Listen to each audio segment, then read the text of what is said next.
Good morning, everyone. This is Rambabu Vasupilli, CEO of Guramore Inc. I'm doing this video because I'm getting a lot of queries about the recent tussle between Canada and India.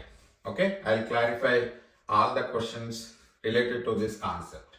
Okay, so there was some argument between Canadian and Indian Prime Ministers. So I don't want to delve deep into that argument. But what I wanted to explain to you is the consequences after that argument between the two countries. Okay, so what the Canadian government has done is they have asked the Indian diplomats in Canada to go back to India. And as a retort, what Indian government has done is they have sent the Canadian diplomats in India back to Canada. So there were used to be roughly about 41 Canadian diplomats in India, and they have sent roughly about 36 of them back. There are about only 5 Canadian diplomats in India. Now at the same time, since most of the diplomats, Indian diplomats in Canada are also sent back, India has also mentioned that they are stopping issuing visas to India for all Canadian citizens. Okay, which means there are not going to be any visas issued for any Canadian citizens to come to India.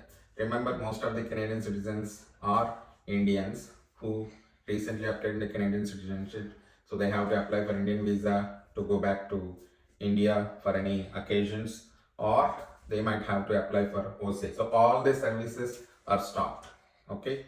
Next is they wanted to, in India, since there are only 5 Canadian diplomats, all the visa applications which are coming from India, be it a PR or a work permit or a visitor visa or whatever visa that gets processed or that gets applied from India, are generally processed in Canadian embassy in India.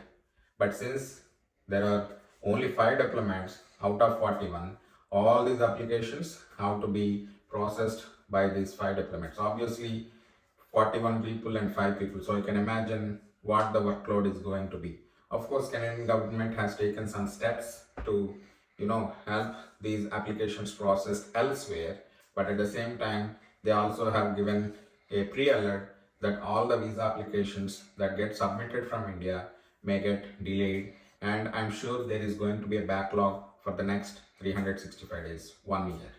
Okay, now after so many, this has been going on for so many days, and now the External Affairs Minister from India has recently announced that effective October 26, 2023, they are going to issue, or they are going to resume issuing visas to India to all the Canadian citizens. So it's a good news.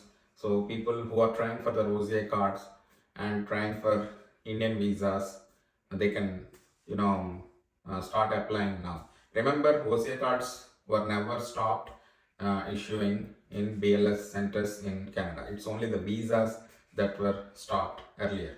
But now from October 26, they will be issued again. And why do you think the government of India has,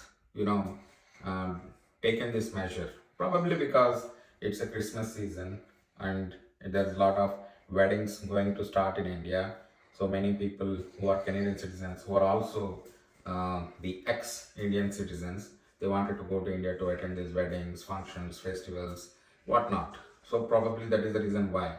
Now, one of the major questions many people ask in this regard is it a good idea to apply for visa at this stage? Okay, are the visas going to be approved or rejected because of this problem?